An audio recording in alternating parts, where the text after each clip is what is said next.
this case, Mr. President, initially I really thought it was a sophisticated hack.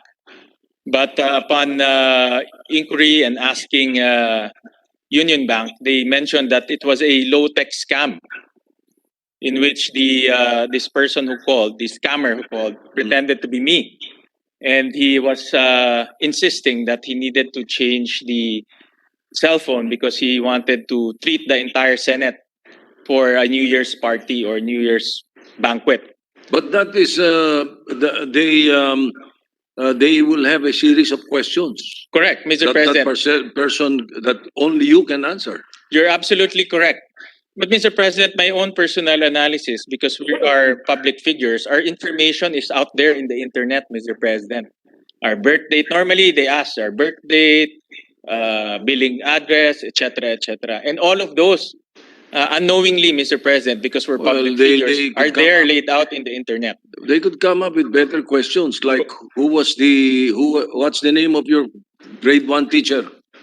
Correct, Mr. President. Oh, That is a di ba? that question Only you- and that only suggestion you ahead would of time, remember. Mr. President. William will not even remember. I don't think I will even remember, Mr. Oh. President. I do remember mine in Ateneo, Miss Ignacio. Yeah. But I don't use that in my credit card. Anyway, there is a security code at the back of the credit card. Correct, Mr. President. That person, that scammer, knew the credit card number, also the I think they call it CCV at the back of that credit card. So somehow that person got a hold of a picture of my card or a photo of my credit card, Wow, front where? and back. We don't know, Mr. President. Again, we transact every day, and we don't know who are we transacting with. And as public figures, you have the photo, you have information in the internet. They can probably put everything together. So when the scammer asked that your number be changed, they changed it immediately. They change it, Mr. President. And They that should is- they should have texted your first number first and confirmed whether you are changing it or not. Actually, Mr. President, they did. But since we're always in a meeting or hearing or activities like this, you don't get to check your phone right Yes, away. but Mr. you President. did not answer.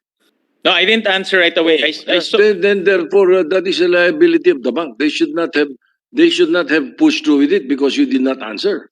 correct, Mr. President. But the way I understand it with this bank, they gave themselves 2 hours, or the protocol is if you don't respond within 2 hours, they will change the number. That is then talagang President. ma-scam sila. That's the way. Anyway, before I recognize the majority leader, just a little levity.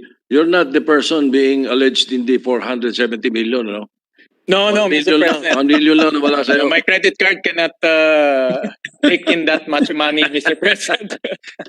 All right, the President. majority leader is recognized. Mr. President. Mr. President, before we recognize Senator Grace Poe, baka naman Mr. President, girlfriend niya lang gumawa nun. Si Bianca. Joke lang yan. Will you recognize Senator Grace Poe, Mr. President? Senator Grace Poe is recognized. Thank you, Mr. President. I'm asking this question also since I'm the chair of the Committee on Banks, and a lot of our countrymen, well, many of our countrymen were affected by this. My first question actually, Senator Win, I'm curious, na-refund ba yung pera ninyo? Yes, yes, Mr. President. The amount was not charged to me. Although Food Panda, which was the merchant or the initial merchant, they charged the bank a sum of $1 million. But because I reported this to the bank and I told them it was not my transaction, they didn't charge it to me. Okay, next. Yung Food Panda ba, nabigay nila sa bangko kung saan nila dineliver ito? Anong mga lugar? Yes, Mr. President. In fact, in my initial thoughts, I thought they ordered food, no, and fed the entire barangay. But apparently, they ordered alcohol from this company called Boozy. Because my thoughts on that, alcohol is easy to sell. No? So they ordered $1 million worth of high-end alcohol, and later on they will sell it again because it's easy. You know, alcohol is very easy to buy and What's to the sell. brand? Iba-iba, Mr. President. Eh, Makalan? Meron Makalan, Mr. President. Meron Well- Makalan, for sure. Mr. President, so were they able to figure out who the individuals were involved, if they were able to trace the addresses? Mr. President, they delivered it in a street. It wasn't a home address, hindi ho siya residence, but they gave two streets, and this company Boozy delivered it there, and then from the truck they transferred it to another truck. So that was the narration of Food Panda and also Boozy, Mr. President. hindi- So wala siyang address eh. So hindi pa nahuhuli. Hindi pa, Mr. President, hindi pa. We reported this to NBI to take note. Apparently, there are so many modus being perpetuated by scammers and hackers, and this is just one of them, Mr. President. Mr. President, you know what you mentioned about this other bank involving a heist of about 400 something million. But going back to the speech of Senator Gatchalian, it's disheartening to hear that we have some of our countrymen who are saving 60,000 pesos and the banks will not even refund that amount. Now, and then I don't know, I still have to verify because there's several versions that came out. This bank that supposedly was involved in was a victim of a heist, right? This bank supposedly said that they will credit the full amount to the two depositors that lost a little over 400 million. So pagdating doon kasi, ganito, hindi ko babanggitin yung mga pangalan kasi hindi ito verified and also we still need to investigate further. Supposedly, yung dalawang may-ari niyan, yung dalawang may-ari ng account, either isang malakas na negosyante o isang politiko or parehong politiko. Kaya ba yung mga bangko madaling mag-refund kasi natatakot sila dun sa dalawang yon? Samantalang yung mga maliliit lamang ang hinihingi na credit sa bangko dahil nga sila yung nanakawan, hindi pa naibibigay ng bangko yon. Kaya nga, Mr. President, I think that this is really a serious matter. It was brought to light because a personality like Senator Win was victimized, but actually, we already have a bill that we filed. It was referred to the Committee on Science and Technology, if I'm not mistaken. This bill, Senate Bill 1894, defining economic sabotage in computer-related offenses, amending the Cybercrime Prevention Act. We made this collaboration with BPI and the Bankers Association of the Philippines. This measure seeks to include economic sabotage in relation to phishing, bulk email, mass mailer, as punishable acts. Kasi ngayon medyo mahina yung batas natin. Ang sabi ng NBI, these attacks have increased 200%, especially now that we are relying on online transactions. So hopefully when we do the investigating of this, we will have the banks be a little bit more compassionate when it looks like hindi naman talaga yung taong yun ang gumasta ng pera na yun. Ibigyan naman ng palugit, i-credit na muna nila, hindi naman nila ikahihirap yan. Kasi, Mr. President, di ba nabanggit nyo kanina yung 400 million na nawala doon sa isang bangko. Di umano, yung sulat ng bangko na yon sa publiko, sinasabi nila, we are taking this matter seriously, but we would like to assure the public that the bank has been extremely profitable, earning so many billions in 1 year. So this is something that we can easily cover. So kaya naman pala nila i-cover, pero ang daming nagre-reklamo na hindi man lang nila nabibigyan ng credit.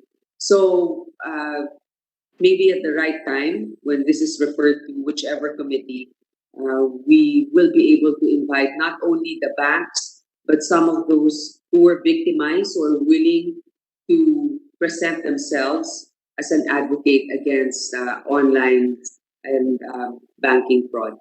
That's all, Mr. President. Thank you. Mr. President, Thank you. just to add to Senator that, Gatchalian, I Yeah. think you should consider yourself as a blessing in disguise. Because otherwise, if you were not scammed, then the small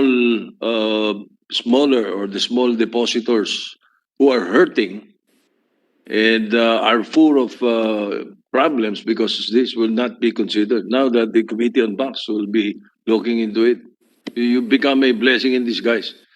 Well, Mr. President, before this happened, I actually thought that crimes right now will be much more sophisticated, using computers, using mobile phones, hacking. But I was surprised that this is a plain and simple scamming, pretending to be someone and fooling a bank. And it's as easy as that, Mr. President. No, so it can happen to all of us, no, because being a public figure. And I figured because all of our information now is scattered all over the internet, it's easy to profile. And I really believe that I was profiled, no, and all the different things that the scammer need to access my information and convince the bank was just there, right in front of us in the computer. And Mr. President, after this happened, we had a deluge of calls and texts and email complaining and constituents experiencing the same thing, Mr. President. Just this morning, a constituent of ours, a Kagawad in Valenzuela, sent me a message, the same thing. But the amounts are not staggering. You'll be surprised, Mr. President, as low as 20,000, 60,000. Pero yung iba, pikit mata nilang nagbabayad because or else they'll be blacklisted and their credit worthiness will go down. So, and we have a lot of constituents, they just swallow this because they have no choice. Because if they get blacklisted from one bank, they cannot move to another bank or move to another credit card, and they end up owning no credit card or cannot having a hard time transacting with other banks, Mr. President. So I thank the Senator, the chairman of the Banks Committee, for expressing her willingness to hear this. And it's really about time to look at the plight of our small constituents, especially our OFWs, because they're the ones being easily victimized by these scammers, Mr. President. Mr. President, I think the ones that scammed the good senator knew his sleeping habits. Mukhang alam maaga siya natutulog, kaya doon ginagawa lahat ng transaction niya. Plus, alam kayang-kaya yung credit limit na ganun kalaki. So talagang na-profile siya. Mr. President. All right, the Majority Leader.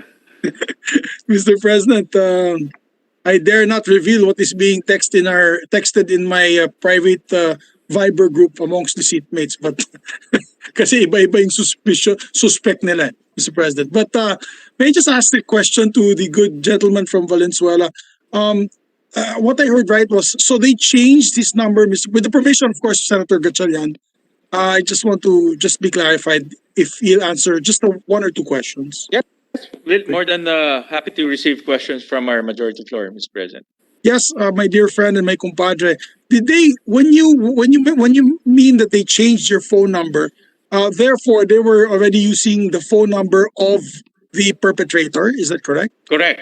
Correct, Mr. President. So because our OTP is being sent to our personal cell phone number, yes, I cannot, I did not get any more OTPs during the transaction. So yeah, because we usually get, if you use your credit card, we usually get a message from the bank that your credit card has been used. Is that correct? Correct. And most importantly, the OTP, the one-time password, because they cannot transact without that one-time password. So that one-time password is in fact a second layer of security. The first layer is your cell phone.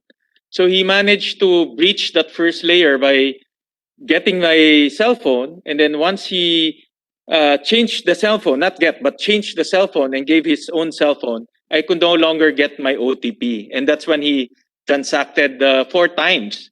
He transacted with Food Panda 4 times, Mr. President. Yeah, thank you for that information, Mr. President. And it's very timely, Mr. President, because of the pandemic, a lot of people have been doing online transactions. And ang dami po nga na dadali nitong racket na ito. And we commend Senator Gatchalian for bringing this out to the public. And we are looking forward to the hearing on this matter.